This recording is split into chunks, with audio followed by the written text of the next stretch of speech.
болады. Мысалы, қараш, екеуміз өлеміз, иә?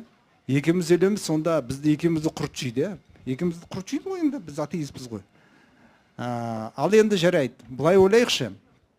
Мына дін бойынша дінде жүрген адам жанатқа барады дейді. Жаңа нелерді жасаған адам неге барады дейді, тозаққа барады дейді.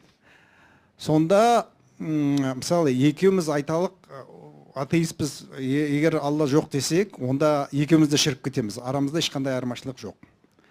Айталық, мен мысалы дінде болсам, исламда болсам, а сен болмасаң, сонда, мысалы, Алла болмаса, екеумізді бірдей шірейміз.